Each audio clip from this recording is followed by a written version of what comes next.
Women have the power to transform this world. We can end crime and violence if we all agree to do one thing: share. Let's share our wisdom, share our time, share our talents, share our finances, but most of all, let's share our love. This is the Female Solution.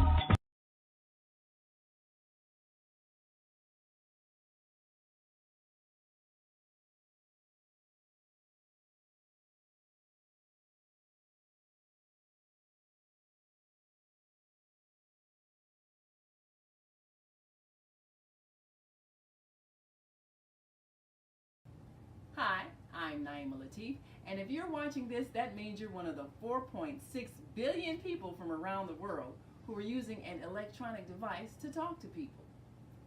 In these times, people are using the internet to talk to everybody. Friends, neighbors, family members, co-workers. People are on their cell phones and computers all day long. Now, if you're in business, that is great news.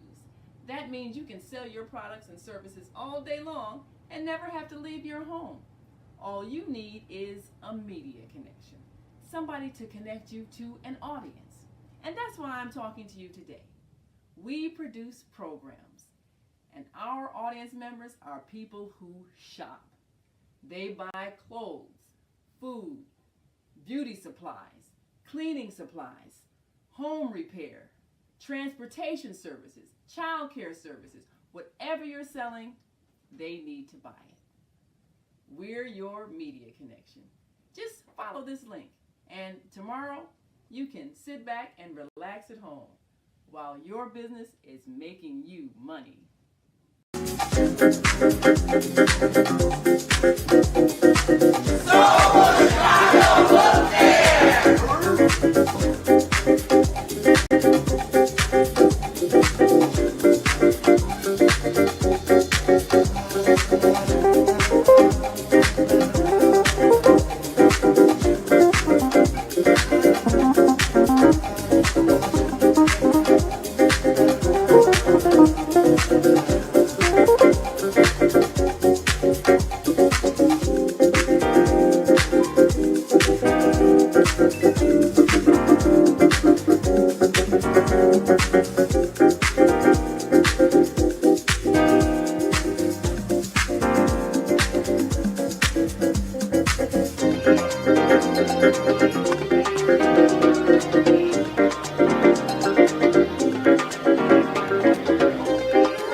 Because my little brother, in which we're doing this documentary for, Douglas Robinson, your death will not be in vain.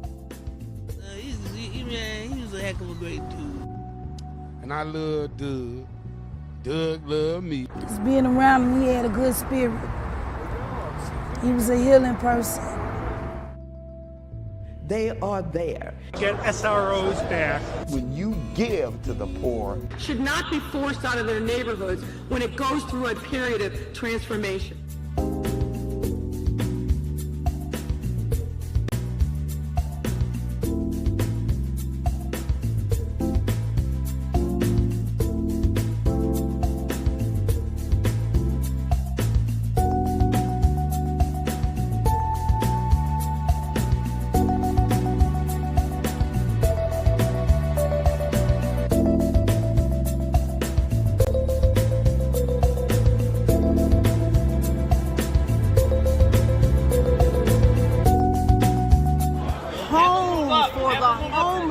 Because there are too many people who are losing their homes to taxes because they can't pay a $1,000 tax bill.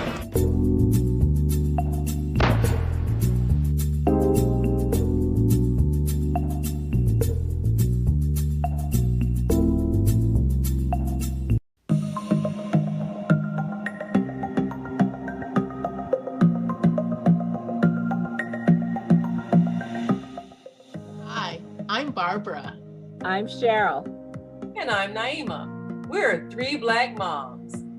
And in case you didn't notice the resemblance, we're also three sisters. We're going to be coming to you every week, sharing our successes and our mistakes as we navigate our lives as moms, wives, sisters, daughters, and of course, Black women in today's world. We'll talk about it all: race, politics, religion, economics, culture, and we'll take a look at everything from whether or not to use corporal punishment to how do you teach your children about sex. Look for our upcoming book, Growing Up Charles. It's a personal story about our lives growing up in Maple Park on Chicago's South Side. I'm Barbara. I'm Cheryl. And I'm Naima. We're three Black moms.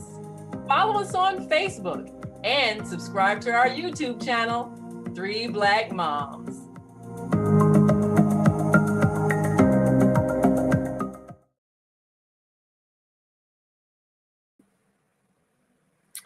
Hello, Attorney Aaron McLeod here.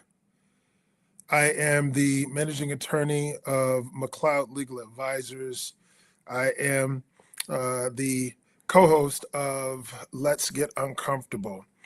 And on today, I want to have an upfront conversation with you about a pressing issue that is challenging our community, particularly people of African descent, African Americans, when it comes to estates, planning, air property. As I have been following this channel, which is a jewel for our community, I want to shout out our sister Latif and her ingenuity, her insightfulness, her vision to ensure that we have first-rate information sharing here on this platform. And as I was watching the challenges that folk in our community around housing, particularly second, third generation African-American Chicagoans, arguably some of that stems from the lack of passing down generational wealth. And it's a myriad of sociological issues, one starting with the access to property and capital to acquire it, and then maintaining it for those who have financed it and paid it off, and understanding that taxes must be maintained. What I find now in my practice, particularly the African American community, there are generations of folk who are losing property, stirp, if you will. The parents have purchased the property, they have lived in the property, they've transitioned, and there has been no maintenance of taxes. And so there is fallacy, right, that people actually own real estate in our country. We do, but more specifically, real estate is a scarce resource. There are less plots of land than there are people. And so within that, we can actually track all plots of land. And for all intents and purposes, the property is owned by the government, the county in particular, all right, and of the municipalities, the cities. And if you don't pay your taxes, it will be taken away from you. You may say, "Oh, attorney, what are you talking about? I paid off my mortgage. We had a mortgage burning ceremony in our home, and it's paid for. It's mine. It's yours as long as you pay your taxes. And you have right of first refusal for that plight of land as long as you pay the taxes." But it's a larger problem. We talk about the passing of property without encumbrance to our heirs. It becomes an issue where it's locked up in this place called probate court. Probate court. Probate comes from the Latin word which means prove up, prove up. And when you're proving up, that means we're coming before a tribunal to provide declaration, if it's there through will, or if there is no will, you're dying intestate, and you are proving what you own, but more specifically your heirs. What do you mean by your heirs? These are your kinfolk, your surviving spouse, your children. If you have no spouse, no children, your siblings, cousins, someone related to you to take your property that has not already been entitled to them via common law. And so to that end, this, I find now I get more phone calls in my office about family sagas, family dramas, about the titling of property when a person is ill, when a person has transitioned and there is no writing, there is what we call intestacy. The way in which most of us speak English, instead of saying in, we would say non-testament, but in this instance, it's intestacy, no testacy, no testament, if you will, to give us a clear roadmap about who owns your property, or who owns the property, and then who is going to inherit the property. Okay.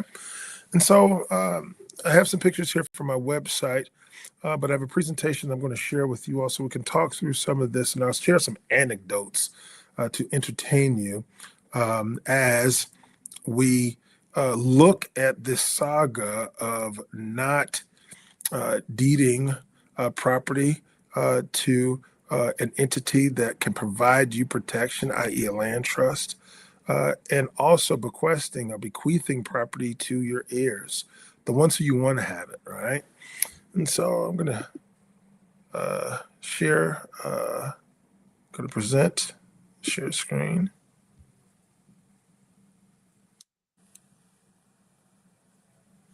Okay.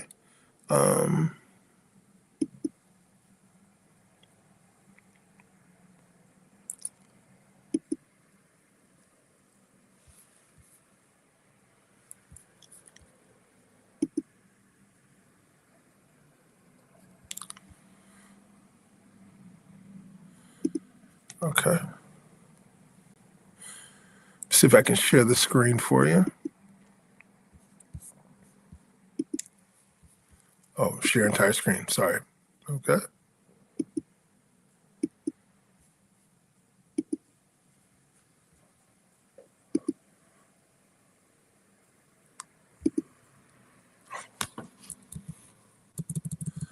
Go back here to the front. Please forgive me. Technical difficulties. So again, I am the managing attorney of McLeod Legal Advisors, and within that, I lead an estate planning practice. And I'm known as revenue attorney here in the state of Illinois because I'm a licensed attorney as well as ordained clergy. And to that end, I am here to provide education in our community to ensure that our assets are not bogged down in a probate court. I'm the no probate attorney. And so Dr. King talked and fought for us to have access to these inalienable rights that the forefathers of our country wanted for all Americans. For a long time, constitutionally, we were regarded as 3/5 of a person, but that was overturned. But more specifically, we wanted access to liberties whereby we could enjoy the right to equal and high quality education, which is not a federal right, but also have the right to a job of quality and housing, that we could benefit from this American dream, which many people find to be a nightmare. In particular, when 1% of our population owns 98% of the wealth. And most people struggle to provide food for themselves, quality health care, and housing that they can enjoy, that they can maintain. And so Muhammad Ali told us, and this is not a term that he coined, I've heard it several places, but it was service to others is the rent that you pay for the room that you have here on earth.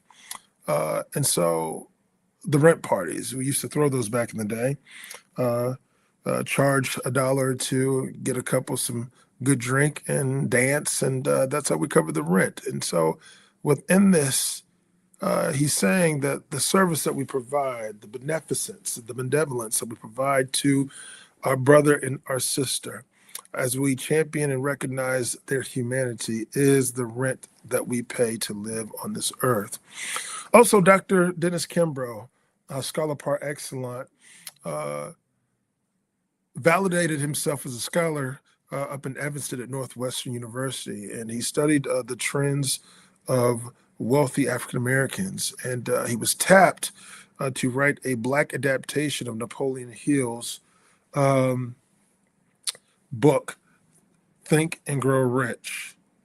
And so to that end, he is a master professor at the graduate level at Clark Atlanta University, one of our few historically Black colleges that offers preeminent graduate education. And so, and the first historically Black college to offer the MBA. And so to that end, he says, let others leave their future in someone else's hands, but not you. Remember 4 things that never return: the spoken word, the speeding arrow, the wasted life, and the neglected opportunity. And so one thing that Dr. Kimbrough points out in his research is the work of W.E.B. Du Bois. Most people know Dr. Du Bois for his work, The Souls of Black Folk, but to be quite honest with you, he is the father of American social work. And he also drafted some prevailing text. If you ever get a chance, go and read his book, Dark Water. Phenomenal text that most people don't even know about. But another one that most people don't know about is his essay entitled The Negro in Business. People don't know that Du Bois actually began his doctoral work at a prestigious university over in Germany and was not able to finish his work because he ran out of money. I would not dare say that he flunked out in light of the connotation when you talk about somebody flunking out. Normally when somebody flunks out, they do not display the requisite discipline to do their work or the comportment to be scholarly. That was not the case. He ran out of funds. But, that was really his path to make his way to Harvard University to be the first African-American to earn the PhD there. The same institution that denied him admission from into undergraduate education when he graduated from high school in Waltham, Massachusetts. And so W.E.B. Du Bois wrote, the man or the woman who will not control his or her finances will control nothing. All right. Additionally, he said that there is a correlation between economics and the power to champion issues and to curb the impact of disparities. Nothing positive will ever occur in a community that fails to circulate its money. We know statistically that in the Asian community, their dollars circulate within that community almost 40 times before it leaves. In the Jewish community, about 28 times. In the Black community, 6 hours. 6 hours. All right. And so W.E.B. Du Bois talks about the utility of our dollars, but Carter G. Woodson then goes on to talk about the whole notion, and he's the father of African American History Month, Black History Month. It started out as Negro History Week. A coal miner who didn't finish high school until age 21. He wasn't messing around. He was not the class clown. He was working arduously in the mines before he could go and earn the education and eventually realize his full potential of earning the PhD from Harvard University in history. I'll come back to that in a second. He said, if you control a man's thinking, you don't have to worry about his action. When you determine what a man shall think and do, you do not have to concern yourself about what he will do. All right. And then we have this gentleman, John W. Barfield. Late 60s, a lot of people thought he was crazy, that he had lost his mind. Why? He had a good government job working at the University of Michigan, and he quit. He was a janitor with a good wage, benefits. He had union support, and he quit to go and start his own company, cleaning the homes of professors at the University of Michigan. Today, he has $1 billion staffing company that staffs jobs all across the world. And what he tells us, particularly those who earn the W-2 payments, you have an employer, that you should have a side hustle, minimally a LLC, a limited liability company, even if you're not earning any money, to find ways to have a side income, a side hustle. But more specifically, putting all your eggs in one basket limits your industriousness. And more specifically, when that opportunity runs out, particularly if you are working at the request of another entity, when that goes away, it's gone. Always have another trick in your bag, if you will. And so from wisdom literature, a good man leaves an inheritance to his children's children, but the wealth of the sinner is stored up for the righteous. Dr. King said philanthropy is commendable, but it must cause not the philanthropist to overlook the circumstances of economic injustice, which makes philanthropy necessary. And so he who despises his neighbor's sins, but blessed is he who shows kindness to the poor. He who oppresses the poor taunts their maker, but whoever is kind to the needy honors him. Janetta Cole, anthropologist, started out at Fisk University, ended up earning her bachelor's from Oberlin in Ohio. Her grandfather was the founder of an insurance company in Florida. She came from a line of convicted people of conviction, rather, self-starters, educated folk, and her claim to fame as an educator arguably was her tenure at Spelman College, where she served as president. And she and Bill and Camille Cosby set records within fundraising. Interestingly, I am a graduate of Morehouse College. Bill Cosby tried to give his money to Morehouse, but the condition precedent of him giving those funds was that the building would have to bear his wife's name. And there is a clause that all buildings at Morehouse at that time were to only be named after men. I'm not certain if that clause is still in play, but if I'm not mistaken, there's no building at the college now that bears the name of a woman. There's a dining hall named after Sadie Mays, the wife of Benjamin Elijah Mays, but, you know, pooed on Morehouse, my alma mater I love. We could have used that money, but for being a tunnel. And there's probably some covenants in there that could arguably have been overturned, but maybe not. Not privy to that information, but nonetheless, she set records with Bill Cosby's money. More specifically, I met her during my undergraduate education, where I was working in philanthropy at United Way of Metropolitan Atlanta. She was our board chair. At the time, she was a professor emerita at Emory after retiring from Spelman College. And she was still charting new territory by raising funds within the United Way of Metropolitan Atlanta. And she told me about this woman by the name of Osceola McCarty. Osceola McCarty was on every major talk show in the early 90s because she was a washerwoman who had built some wealth running a laundry service in Hattiesburg, Mississippi. And her banker, white man, calls her toward the end of her life and says, hey, you have cash in your account. You've done well. Who do you want this money to go to?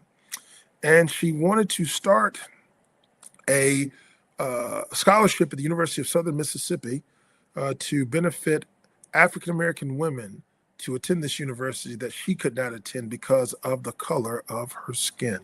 All right. Well, the irony in this story is that her banker called her. We don't know if her banker told her to start a 501c3 charitable organization.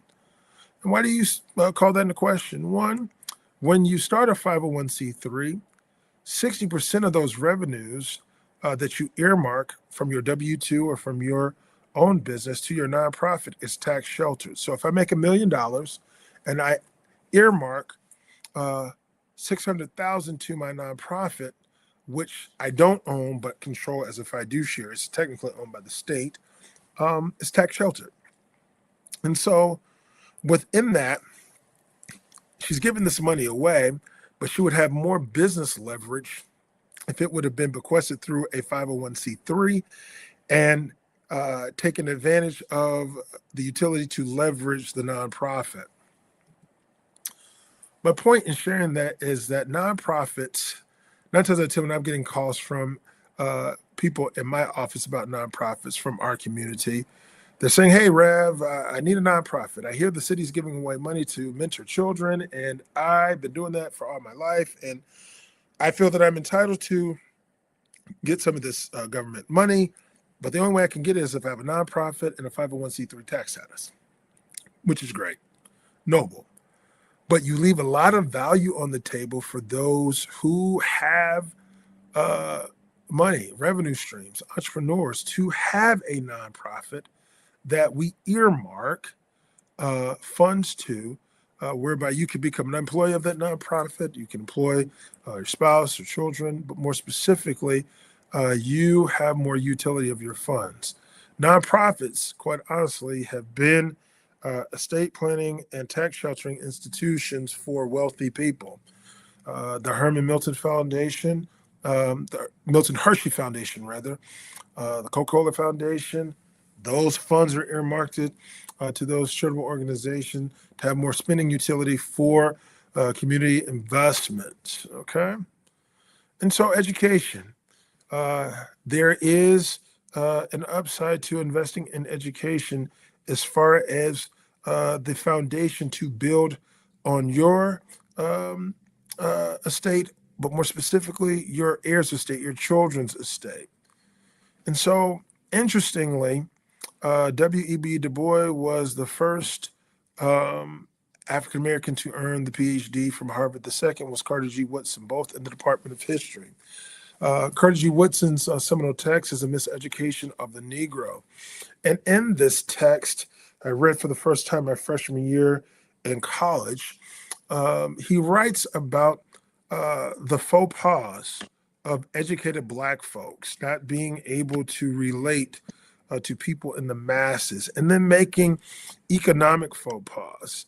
He talks about those who go and earn degrees in the social sciences, not the hard sciences, and they go and they get fixed income jobs, i.e., educators. And we need educators. But that's the story of my parents. Both my parents were first generation college students, and both of them became educators, even my father with an MBA.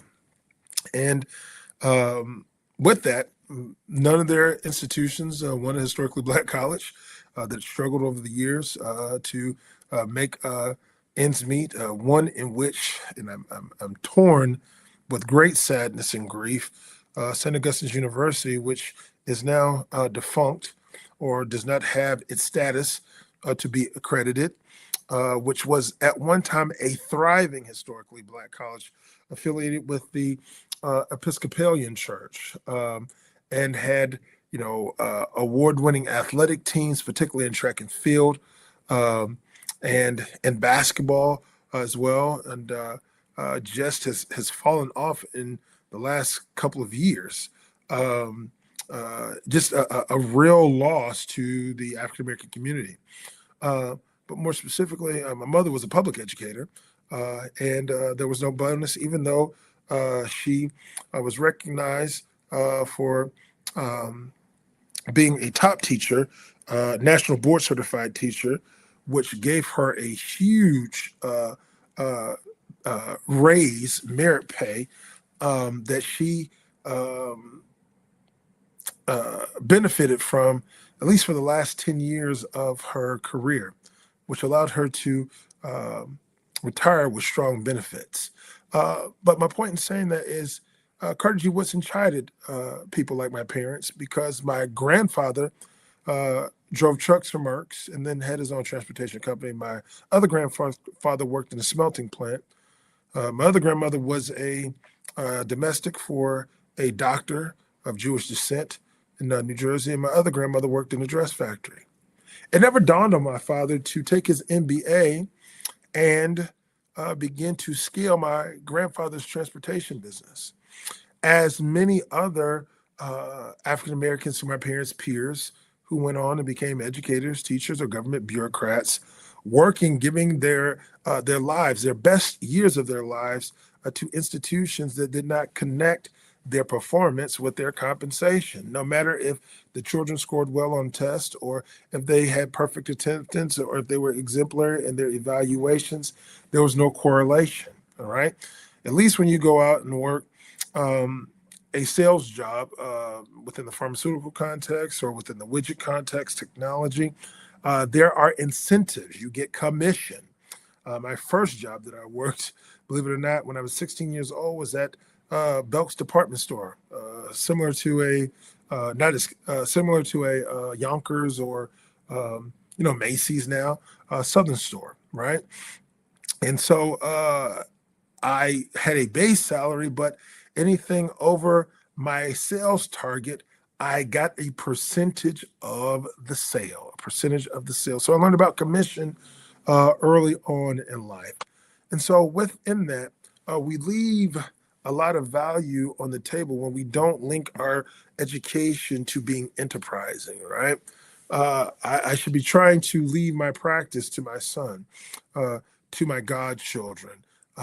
We should be building enterprises to pass on, in essence, to scale, because what we provide for ourselves is the only thing that we have to rely on.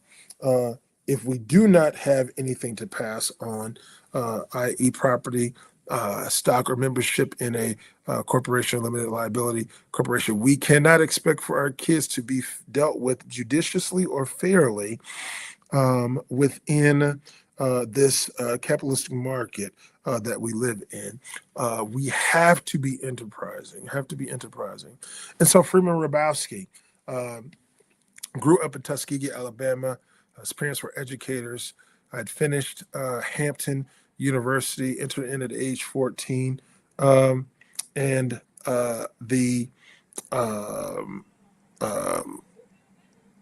had graduated college at Hampton by age 19, and then went on to the University of Illinois Urbana-Champaign and had complete his PhD in math education. His claim to fame was being the president of University of Maryland, Baltimore County. He had this minority scholarship program for African Americans, in particular, to get the pre-qualifying credentials to be competitive applicants to go and earn not masters, but PhDs in math and science. I met some of his students during my junior year abroad, studying in England. A part of their scholarship program is that they had to go and study abroad. And that's where I connected with scholars in his program. And then they were proud, but also lamented about the rigidity of that program. You could not get pregnant, you had to keep a certain GPA, or you would lose your scholarship. And what he did was he curated an experience for them that was reflective of the real world, whereby they could be competitive.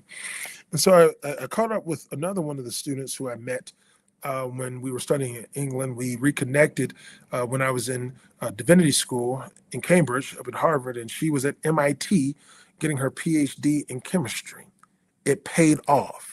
Her resilience, the example that Dr. Rabowski, who's now retired, to identify top talent, cultivate that talent, and give them the necessary tools to be successful in this program, and it worked. All right. And so when we talk about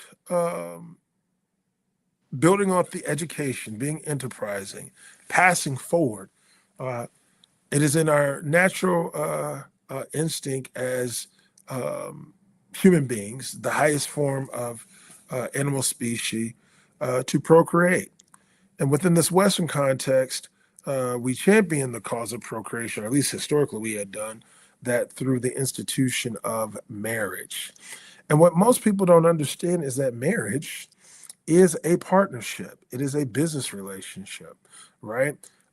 We don't find that out for most people until you get divorced and you learn how hard it is to untangle yourself from a partner who you no longer want to be in partnership with. And so once you go get married, now you go down to the county records office, and they are going to ask you if the person you're marrying, are they your cousin? Are they next of kin? Why? Because we want to make sure that there is some genetic distinction between you and your spouse, because we don't want there to be any compromised mutations when you have children, because you are procreating with your first cousin or your spouse or your sibling, right? And so within that, you file licensure for marriage, but when you want to dissolve the marriage, you go through this process called dissolution of marriage or divorce, okay? And so there's contract marriage and then there's covenant marriage. One is spiritual on the covenant side, but within this conversation, I want to deal with the practicality, the contracting marriage between two people, whereby you're seeking the best interest of the person. They're negotiated terms. That's why we have pre and post-nuptial agreements. And prenuptial agreements aren't about being selfish. They aren't about what's mine is mine and what's yours is yours. It's about navigating a plan of action of how you're going to run your enterprise of a business. It's no different than bylaws for a corporation, or for an LLC, what we call an operating agreement, okay? And within that, the goal is winning. It's a professional relationship. In this sense, everybody's like, okay, you marry who you love, or you're married to the person, your soulmate. Not necessarily in the practical sense. You're marrying someone who you can build with, someone who you can be partners with, someone who you share same values with. All right? Someone who wants to have the same amount of children that you want to have. 2, 3, 0. Someone who you share the same financial goals with.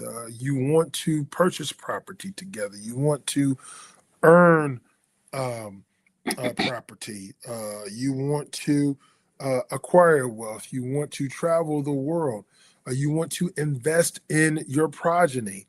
These are all business goals, all right? And when there is a breach of those goals, people tend to go their separate ways. And so, on the covenant side, you don't keep record of wrong, you forgive failure. But on the business side, it's about the business. Um, uh, and within that, you are trying to navigate uh, the, the throes of life with a partner. Arguably, two is better than one. You're sharing in responsibility. You're working on the path to achieving your goal of life, liberty, and the pursuit of happiness. And it's all according to your value systems. Okay. And so good planning equals good stewardship. All right. Knowing who will receive your property upon your death, what they'll receive, how they receive it, and when they'll receive it. Okay. And so before I was talking about, planning, we find a lot of people are in peril now because they are their parent or significant other or child or brother or sibling has died, and they have to try to bring the estate together. What's the estate? The estate is the property that you own. Okay. Your car, your house, your stocks, your bonds, your investment accounts, your cash in your banks. That's all your property. All right. And you are providing that property. You acquire that property over time. But we don't live always. The majority of us have been born from a natural birth. All right. And hopefully we'll die a non-traumatic life. But if you die, which all of us will, none of us are immortal. When you die, you will have to, your property, if you have it, will have to go to someone or some entity. Ultimately, the state, if it's never claimed, we don't want that, or to your next of kin. But when you die without a testament, intestate, that means you don't have a writing, and we apply the common law. And the common law says that you want your property to go, if you're married, to your surviving spouse. If you're married and you have children, your surviving spouse and your children, 50% to your spouse, 50% to your children, split in equal shares. All right. And with that, that's the common law, right? But you forego this liberty that you have as an American citizen, the freedom of speech, the freedom to declare, because you may not like your spouse, right? And your children may not need what you want. So it's a huge assumption that even though you die intestate without a writing, that you want your children to inherit or your spouse to inherit your property, so that there are no mishaps or misconceptions. What you do is you write it out. You write it out. You write it out. Okay. Also, wills. Wills are slightly overrated. If that's all you have, we'll take it. But wills are overrated because they're a declaration of your assets and who gets your assets and who's responsible for giving out your assets. But it's not actionable until you die. So you can walk around all the day long and say you have a will this, you have a will that. Will. Wills are not actionable until you die. However, wealthy and bright people in feudal England came up with this instrument called the trust, the revocable trust, or the irrevocable trust. One is changed. The other one is one revocable means you can change it. The other one is irrevocable, means you cannot change it. All right. And so with that, the trust avoids probate. The trust avoids government oversight. It's private. It promotes anonymity. It allows you to pass your property to your heirs, your stated heirs, without any problems, without any encumbrances. Okay. And so when you have the trust, for all of you all who want to do it yourself, which I don't recommend, I think you need to go to a licensed attorney, a particular attorney who is certified as an estate planning expert, or someone who has years of experience. I've been practicing for 20 years, and I've been doing estate work since 2010. So I know a few things about this stuff, and I'm still learning every day. So I don't know it all, but I know a lot. And I'm always improving my knowledge. And so the pour over will complements the trust. So if you're out there and you got a trust and no pour over will, an attorney does that for you, arguably that's malpractice. Arguably malpractice. If I don't provide a pour over will with you, I'm being negligent, malpractice. But more specifically, think pitch over water, pour over will, pour over will. It reverts property that you have forgotten about into your trust. You say, how do I forget about my property? Well, you forgot about that insurance policy that you had from your first job. Or I had one client, God bless her, she settled her trust with me later on in life, and she was competent, had everything going for her, but she forgot that she had $200,000 in a bank account. So we had to probate that. But when we probated it, it came back through her pour over will, pour over will, pour over will. Okay. Then we have the land trust. The land trust. The land trust is a separate trust that holds real estate. It holds real estate. All right. And so the land trust is a trust strictly for real estate that allows you to tell a truthful lie that you don't own property when in actuality you do. Aaron is separate from a land trust, right? So if I own property and it's in my name, but if the property is owned by the land trust and I bequested or deeded it to the land trust, I no longer own the property. The trust owns the property, but I own the trust, okay? So it provides anonymity, also easy way to convey property to your heirs without probate. And if that land trust is in place 5 years prior to you electing for your Medicaid, Medicare benefits, it's not going to require a spin down, not going to require a spin down. All right, the state will not break that trust, okay? Then we have agency documents, the power of attorney for property and the power of attorney for health care, okay? Here you are bequesting a authority rather on your attorney in fact, a person while you're alive, where you elect for them to handle your affairs that are property related when either you can't or you elect not to. Okay, you may be incapacitated medically. You may have a transaction that you need to be executed, and you may appoint a power of attorney, next of kin, an attorney, if you will, to go and execute the document or execute the transaction on your behalf. Okay. So would this be a good time to take a break here? And we come have back? advanced directives. Okay. Here, you are making your medical decisions in advance. And you are telling us how you want to be treated when you cannot articulate it yourself to ensure that your medical matters are handled appropriately. Okay. So ultimately, what are we trying to do? We're trying to avoid probate court at all costs if we can help it through planning. Now, probate court is not all bad, but if you have an appropriate estate plan, there's no need to go there. And two ways you go to probate court. If there's a minor who needs a guardian, which you need probate court, that's a good place to have probate come in. All right.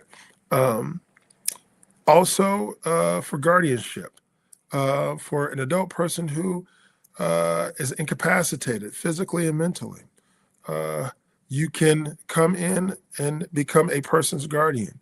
You need a doctor's note to say that the person is fit for guardianship, and you complete that guardianship paperwork, petition the court, have a hearing, and you will be appointed guardian of the person. But you can avoid that whole process if you have a quality power of attorney for property and a power of attorney for health care, particularly one that's not challenged. There's no need for probate court if you, in advance, complete the necessary documentation, okay? All right, because when you go to that judge, you're under their authority, and judges wield a lot of power, all right, to hold you accountable to make sure that your accounting of the estate is prudent, and that things pass muster that may not be reflective of your value system. It's a rigid system, but not necessarily necessary. I don't need a judge to tell me my mother's wishes. Why? Because my mother has executed a comprehensive estate plan. Everything's split according to my mother's wishes, and it's signed and properly notarized. So I don't need a judge coming to tell us what my mother has already specified in her estate plan. Okay. And so with that, we avoid probate court.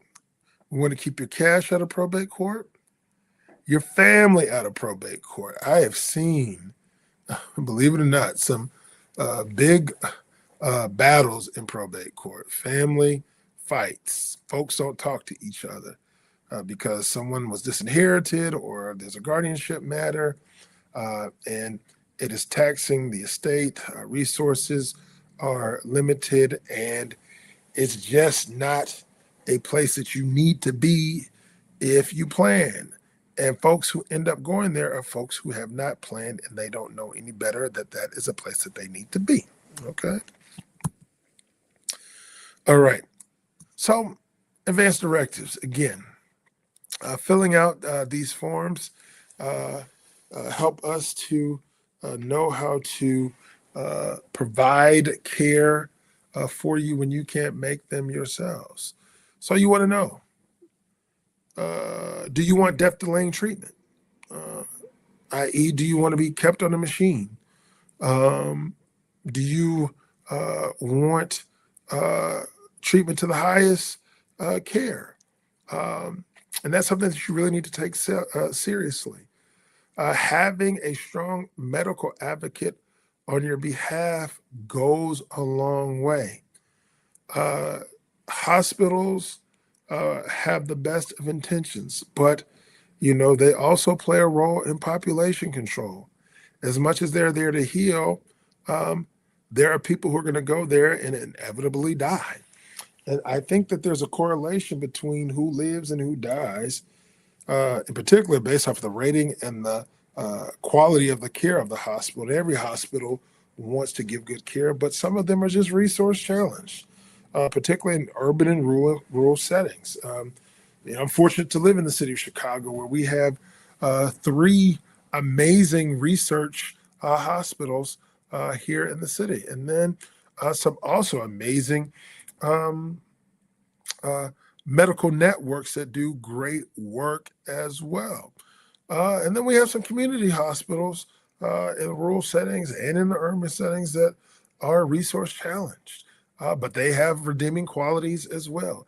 But they also have some challenges. And so when you have an advocate who's following your wishes, who is ensuring that you get the best care, or that care is followed according to your directions, there's value for that. Okay. You may not want to be on a machine. You may not want to just be in a vegetative state, die of your natural causes, but you may want to be on the vegetative state. It's your decision. But there are instances in where people are on these apparatuses or not on these apparatuses when they want to or don't want to be there. And when you have an advocate who is following the decisions that you made in advance, it works to your advantage. All right. 5 wishes. When you complete these documents, you're asking, who do you want to make your healthcare decisions? What type of medical treatment do you want? How comfortable you want to be? How do you want people to treat you? And what do you want your loved ones to know? This document penetrates here in Illinois, not in all 50 states, but more specifically, it allows you to tell your family and your healthcare providers the type of treatment that you would like. It's less has less legalese rather than the Illinois statutory form or your state statutory form for advanced directives, but nonetheless, it works. It works. It works. All right.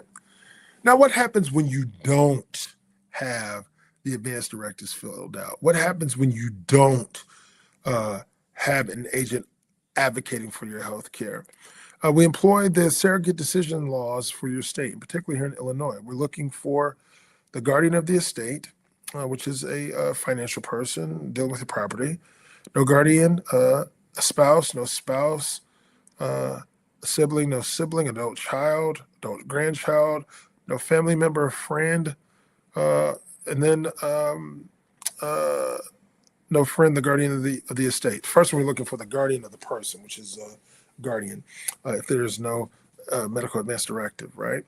And so within that, if there's no guardian of the person, we're going down the pecking order. And so just imagine if you're survived by your children, all right? And they get along, they don't get along, but they all have a vote in your care. And arguably they're guessing of what care you want. And then you have this family feud. Big Mama is sick. She has 10 kids. 5 of them get along and the other 5 don't.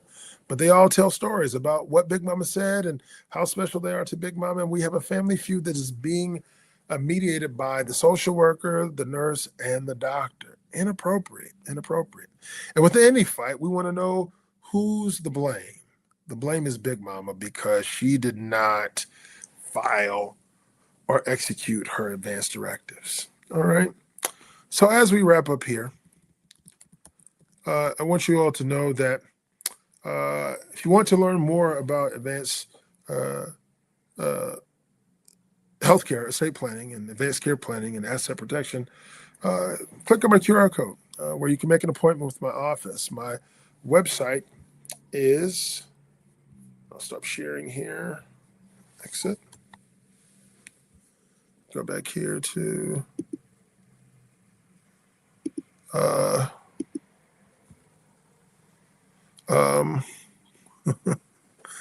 Miss Attorney, how you doing? Hey.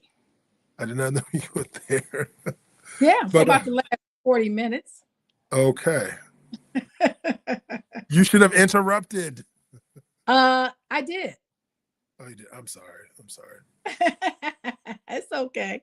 I mean, that was very good information as we begin to wrap up with the few minutes that we have left. I think that was invaluable information. And I think that our listeners should definitely take down your information because you are the lawyer who has had the experience with estate planning.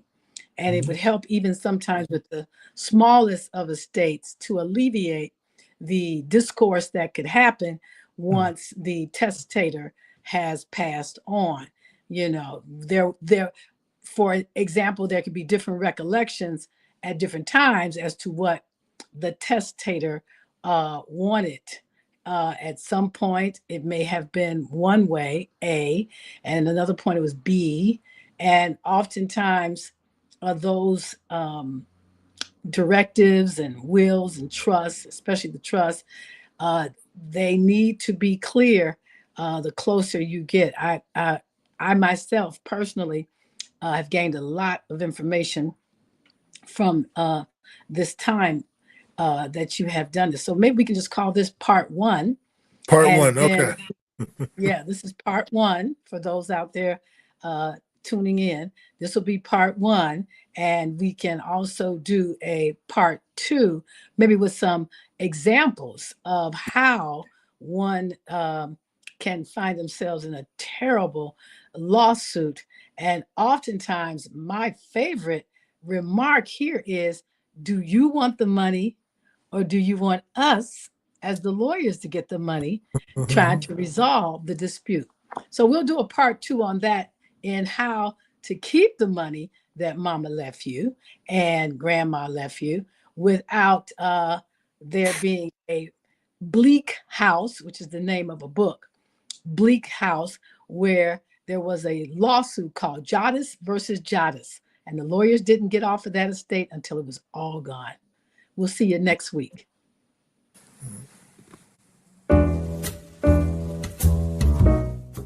We've come to the end of our show today. If you missed any broadcasts, go to our website for the audio and video archives at That means you didn't hear www.thefemalesolution.com. anything I On said. behalf of our team of radio hosts, I'd like to thank all of you who participated in today's discussion. And to our global family joining us from all around the world, I we heard say you. thank Can you hear me? To our family in China, xie xie. India, Janiva. Japan, arigato. Korea, kamsahamnida. Russia, spasiba. Germany, let's ask the danke. producer, are we still Poland, live? Jean We heard France, you. merci. Spain, Okay, good. gracias. Italy, Are we still live? grazie. Egypt, shukran. Ghana, madasi. Nigeria, eshe. South she's Africa, going through ngiyabonga. Senegal, her jereh. sign-off. Kenya, asante. Israel, toda. Pakistan, shukriya. Afghanistan, tashakur. Saudi Arabia and Palestine, shukran. Assalamu alaikum wa rahmatullahi wa barakatuhu. Thank you, and may peace be upon you and the mercy of God and God's blessings.